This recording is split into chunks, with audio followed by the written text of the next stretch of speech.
2022 के विधानसभा चुनाव में जीत के लिए भाजपा लगातार जनता के बीच जा रही है और इसी कड़ी में यूपी की बीजेपी सरकार ने अपने 4.5 साल की उपलब्धियों का रिपोर्ट कार्ड आज जनता के सामने पेश करने का फैसला किया है।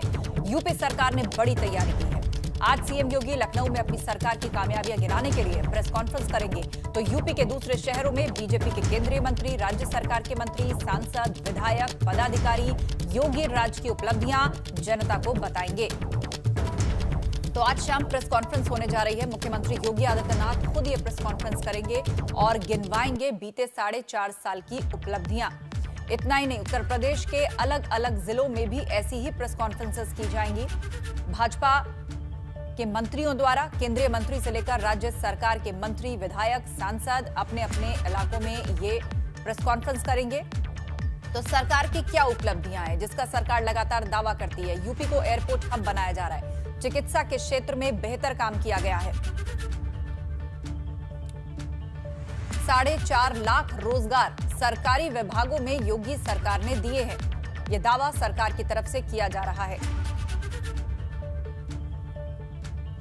कोरोना से निपटने का बेहतर प्रबंधन किया गया यूपी सरकार द्वारा। सबसे ज्यादा टेस्ट और वैक्सीनेशन का रिकॉर्ड भी यूपी के ही नाम है। हर जिले में मेडिकल कॉलेज बना रहे हैं। प्रवासी श्रमिकों के लिए काम किया है सरकारों ने। प्रवासी श्रमिकों के लिए एक श्रमिक आयोग बनाया है, जहां पर सबकी स्किल टेस्टिंग करके उसकी स्किल के हिसाब से उसको काम सरकार दिलाती है। भ्रष्टाचार पर जीरो टॉलरेंस नीति अपनाई गई है। माफिया बाहुबलियों के कब्जे से जमीनें मुक्त करवाई गई हैं। ये यूपी सरकार की उपलब्धियां हैं जो आज मुख्यमंत्री योगी प्रेस कॉन्फ्रेंस करके गिनवाएंगे और आने वाले समय में एसईपीसी भाजपा के लगभग हर मंत्री, विधायक और सांसद की तरफ से की जाएगी। और इधर समाजवादी पार्टी के राष्ट्रीय अध्यक्ष अखिलेश यादव ने भाजपा सरकार पर निशाना साधा है। अखिलेश ने कहा कि भाजपा हमारे कामों को अपना बताने के काम कर रही है। इस बार का चुनाव सत्ता पक्ष के खिलाफ ही होगा। 4.5 साल दूसरों का काम अपने काम में ही गुजार दिया। इस बार सत्ता पक्ष के खिलाफ मतदान होने जा रहा है, क्योंकि भारतीय जनता पार्टी ने बहुत सारे वादे किए थे। भारतीय जनता पार्टी का जो कल्याण संकल्प पत्र था उसको तो इन्होंने कूड़ेदान में फेंक दिया। इनके पहले ही दिन कहा कि हम किसान की आय दोगुनी कर देंगे। हम जानना चाहते हैं, ये उत्तर प्रदेश का किसान जानना चाहता है कि उनकी आय कब दोगुनी होगी। नौजवानों को नौकरी और रोजगार 70 लाख देने की बात की थी। आज सरकार बताए कि कितने नौजवानों को नौकरी दी है। चलिए सीधा अनुभव शुक्ला के पास चलते हैं। हमारे सहयोगी इस वक्त लखनऊ से हमारे साथ सीधा जुड़े हुए हैं। अनुभव, अभी हमने बताया कि 4.5 वर्ष पूरे हुए हैं योगी सरकार के, तो आज उपलब्धियां बताई जाएंगी। मुख्यमंत्री योगी खुद प्रेस कॉन्फ्रेंस करेंगे और भी कई भारतीय जनता पार्टी और सरकार के बड़े फेसेस आज प्रेस कॉन्फ्रेंस करेंगे अलग अलग जिलों में और सरकार की उपलब्धियां बताएंगे। लेकिन सबसे महत्वपूर्ण प्रेस कॉन्फ्रेंस मुख्यमंत्री योगी की होगी, कितने बजे होगी और इसमें क्या उनके साथ कोई और भी बड़ा लीडर वहां पर उपस्थित रहेगा, क्या कहा जा सकता है इसमें? देखिए, बिल्कुल सरकार को आज 4.5 साल पूरे हो गए। 19 सितंबर 2021 और 19 सितंबर से पहले की अगर हम बात करें 19 मार्च 2017 की, ये जो 4.5 साल का कार्यकाल रहा है सरकार का, इस दौरान तमाम दावे सरकार करती है। चाहे किसानों की बात कर लीजिए, चाहे हम बात कर लें चिकित्सा के क्षेत्र में, चाहे हम बात कर लें कोरोना काल में जो बेहतर प्रबंधन किया, या फिर हम कहें कि जिस तरीके से एक्सप्रेसवे का जाल बिछाया उत्तर प्रदेश में, एयरपोर्ट का हब बनाया, तमाम सारी ऐसी चीज़ें हैं जिनकी लगातार चाहे सरकार के मंत्री हों चाहे बीजेपी के लोग हों, वो यही कहते हैं कि ये हमारी उपलब्धियां हैं। और अब जब 4.5 साल आज पूरे हो रहे हैं तो इन्हीं सारी उपलब्धियों को मुख्यमंत्री भी प्रेस कॉन्फ्रेंस जब करेंगे तो बताएंगे। और 6 महीने बाद, 5 महीने बाद उत्तर प्रदेश में अब चुनाव होंगे।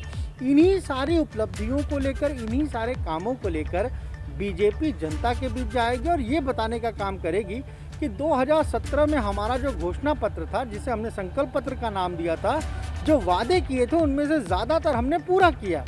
मिशन रोजगार के तहत 4.5 लाख से ज़्यादा सरकारी विभागों में नौकरियां दी हैं। इसे हर जगह, चाहे सरकार का कोई भी मंत्री हो, चाहे पार्टी के पदाधिकारी हो, इसे बताते हैं। इसके अलावा महिला सशक्तिकरण के लिए बहुत सारा काम हुआ उत्तर प्रदेश में।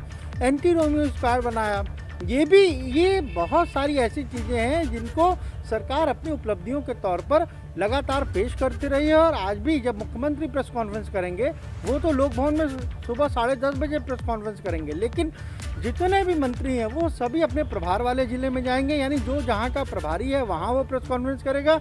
इसके अलावा जो केंद्रीय राज्य मंत्री, जो उत्तर प्रदेश के सांसद जो केंद्र में राज्य मंत्री हैं, वो भी अपने अपने जो उनका क्षेत्र है वहाँ जाएंगे, वहाँ प्रेस कॉन्फ्रेंस करेंगे। तमाम सारे जो विधायक हैं वो भी अपने अपनी विधानसभा में प्रेस कॉन्फ्रेंस करेंगे। यानी एक पूरा जो खाका है 4.5 साल का सरकार का, उसे सब लोग पेश करेंगे। और कोशिश यही है कि जनता के बीच ज़्यादा से ज़्यादा बातें जा सके, पहुंचाई जा सके। और इसी के सहारे अगर हम कहें तो मिशन 2022 से पहले ये बताने का काम किया जाए कि जो वादे किए थे उसे पूरा किया है। एक तरीके से हम देखें तो उपलब्धियों के सहारे ही 2022 में आगे बढ़ने की, या हम कहें तो लोगों तक पहुंचने की कोशिश भी की जाएगी। बिल्कुल, और उसकी कवायद अभी से शुरू कर दी गई है अनुभव। और सिर्फ आज मुख्यमंत्री ही प्रेस कॉन्फ्रेंस नहीं करेंगे, आने वाले समय में भाजपा से जुड़े हुए तमाम मंत्री, चाहे वो केंद्रीय मंत्री हो, राज्य सरकार के मंत्री हो, सांसद, विधायक, तो क्या कोई ऐसी लिस्ट भी तैयार की गई है कि कौन कहां प्रेस कॉन्फ्रेंस करेगा या इसकी जिम्मेदारियां किसको दी गई?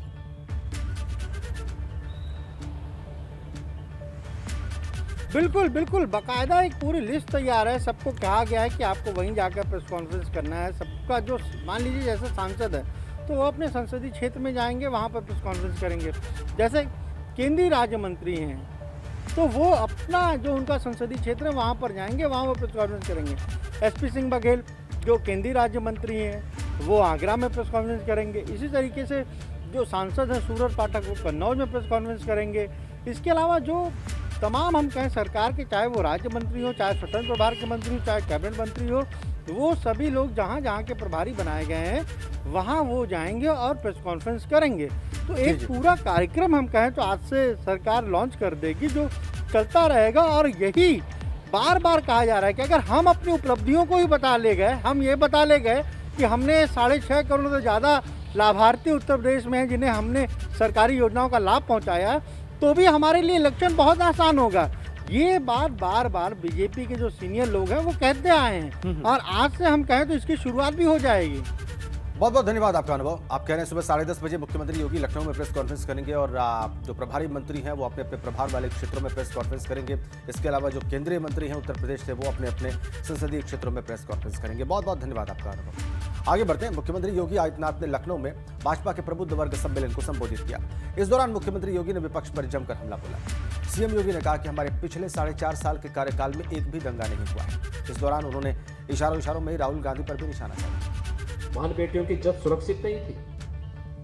शासन की योजनाओं पे सरकार के संरक्षण में डकैतियां डाली जा रही थी और उत्तर प्रदेश की छवि ऐसी हो गई थी कि उत्तर प्रदेश का नौजवान कभी उत्तर प्रदेश के बाहर जाता था तो उसको लोग हेत इससे देखते थे।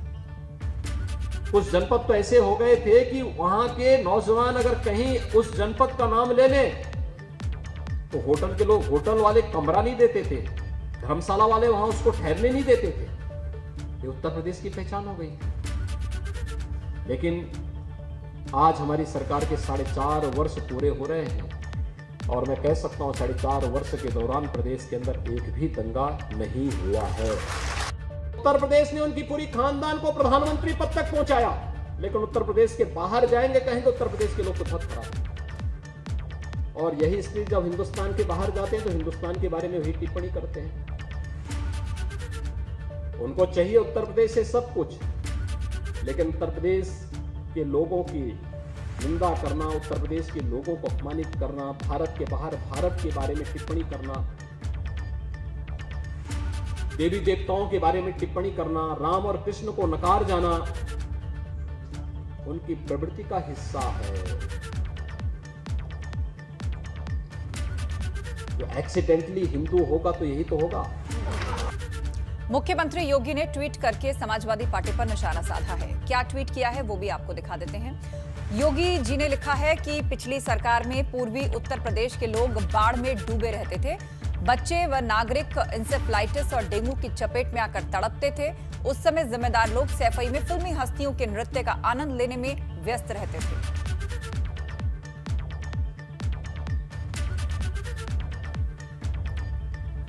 और इसी बीच में एक बड़ी खबर लखनऊ से मिल रही है। सांसद कौशल किशोर की फेसबुक प्रोफाइल के साथ छेड़खानी की गई है। सांसद कौशल किशोर की फेक फेसबुक आईडी बनाई गई है और फेक फेसबुक आईडी बनाकर पैसों की मांग की गई है।